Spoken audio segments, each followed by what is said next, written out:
많잖아요, 그죠? 그런 분들은 요런 NK만 사용을 하셔도 마늘이 안 되는 건 아니에요. 예, 평탄은 이상을 합니다. 그렇기 때문에 안녕하세요, 네, 지퍼너무입니다. 자, 이번 시간에는 한창 우리 이제 의성 마늘 같은 경우에는 이제 마늘 순을 이제 이렇게 뚫어주는 마늘 뭐 홀치기라든지 뭐 비닐을 벗기는 이제 그런 시기입니다. 그래서 한 지역 마늘은 우리가 보통 2월 한 말쯤 되면은 이제 뚫기를 시작을 합니다. 뚫기 시작하는데, 자, 그런데 이 마늘을 뚫고 나서 1차 추비, 1차 웃거름은 언제 주는지 또 궁금해 하시는 분들이 상당히 많으세요. 그래서 그 부분을 제가 여러분들하고 같이 한번 해결할 수 있으면 해결하고, 그건 언제가 가장 적기가 좋을지 거기에 대해서 한번 말씀을 드리도록 하겠습니다. 자, 여기가 이제 저희 한지역 마늘, 이제 의성 마늘을 재배하는 곳입니다. 이제 저는 이렇게 마늘을 이제 다 이제, 그죠? 뚫어서 올렸어요. 자, 뚫어서 올렸으면 그 다음에 해야 될 거는 환경에 따라서 만약에 가뭄이 들면은 물을 좀 준다거나 뭐 영양제를 좀 준다거나, 그리고 나서 가장 이제 보통 평상적으로 하는 게 이제 웃거름을 줘야 돼요, 여러분들. 자, 웃거름이 뭐냐면, 우리가 마늘 농사를 하신 분들 상당히 아시겠지만은 모든 농작물에 이거 지금 마늘 심기 전에 밑거름을 넣었어요. 밑거름. 자, 밭을 이렇게 우리가 갈잖아요, 그죠? 갈고 난 뒤에 거기에다가 우리가 퇴비도 넣고, 그리고 각종 이제 뭐 그 화학비료도 넣고 영양제도 넣고 유황도 넣고, 이렇게 마늘 전용 비료가 있어요. 자, 요게 이제 우리가 이제 마늘을 심기 전에 밭을 만들 때 사용하는 마늘 전용 비료입니다. 이거는 뭐 회사마다 있는데, 가장 중요한 거는 마늘이나 양파 이런 것들은 우리가 이제 유황이 함유가 돼야 마늘이 잘 돼요, 여러분들. 그렇기 때문에 여러분들 이렇게 유황이 함유된 이런 기비제, 밑거름용 이런 지금 기비제를 요거를 사용을 하시면 됩니다. 그래서 요 부분을 마늘 넣을 때 꼭 넣으시면은 마늘이 잘 된다는 점 참고를 하시면 좋을 것 같아요. 자, 그래서 지금 제가 보여드린 유황이 함유된 그거랑 퇴비랑 해서 마늘을 우리가 이제 밭 조성을 하잖아요, 그죠? 조성을 하면은 우리 한지역 마늘 같은 경우에는 난지역하고 차이가 다른 게 뭐냐면, 한지역은 우리가 10월달 한 중순 되면 심어요, 그죠? 심으면은 마늘 종자가 땅 속에서 이제 월동을 합니다. 월동을 하고 싹이 2월 초쯤 뭐 1월 말쯤 되면 이제 이렇게 올라와요. 그게 이제 한지형이고요.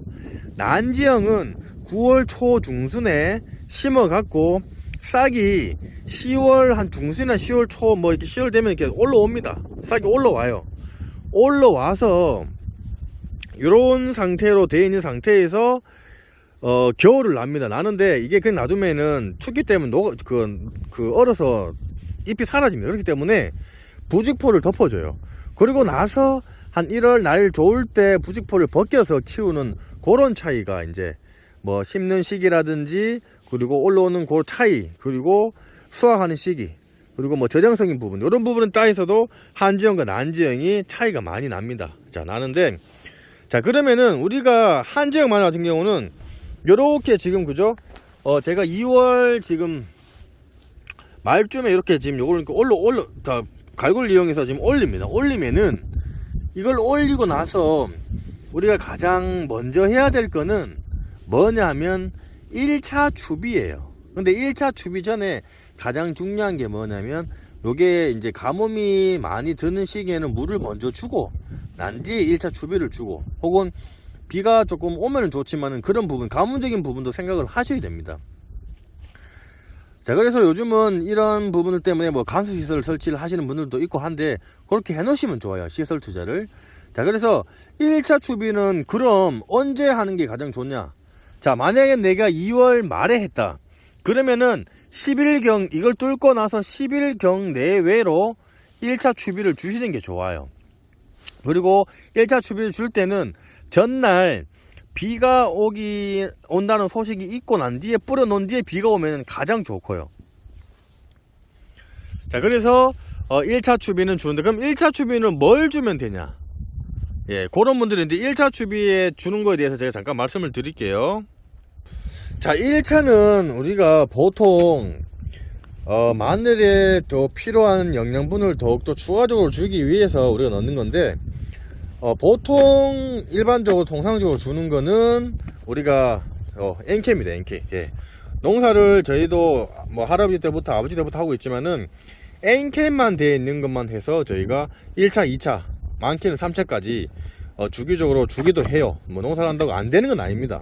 근데 전문적으로 밑거름으로 이렇게 유황이 들어가 있는 밑거름을 넣으시고, 그래도 좀 더 내가 좀 뭐 유황 걸 안 넣었다 혹은 뭐 넣었더라도 나는 좀 더 좀 좋은 걸 쓰고 싶어, 그러신 분들은 요 입상 황산가리가 있어요. 요 황산가리, 요거는 여러분들이 요게 주는 게 보통 300편 기준입니다. 300편 기준에 요게 한 9kg 정도, 9kg 정도에다가 우리가 일반 그 유한이라든지 그리고 일반 요소가 한 17kg, 그렇게 두 개를 섞어서 17kg하고 9kg니까 26kg죠. 그죠? 26kg 정도에서 한 300편 기준 우리가 추비로 만들어서 사용을 하기도 합니다. 이런 것들은 전문적으로 하는 그런 부분이에요. 그래서 염화가리도 똑같아요. 염화가리도 그렇고 우리가 질소가 들어가 있는 요소라든지 유한이랑 이렇게 두 개를 섞어서 우리가 요거는 한 8kg 정도, 300편 기준, 요거는 한 17kg 정도, 그렇게 해서 이렇게 두 개 사용하거나 보통 뭐 이렇게 두 개 사용을 해서 이제 주기도 하는데, 일반적으로 이렇게 두 개 다 사면은 여러분들이 또 이렇게 막 머리가 아프고 복잡하신 분들 상당히 많잖아요. 그죠? 그런 분들은 요런 NK만 사용을 하셔도 마늘이 안 되는 건 아니에요.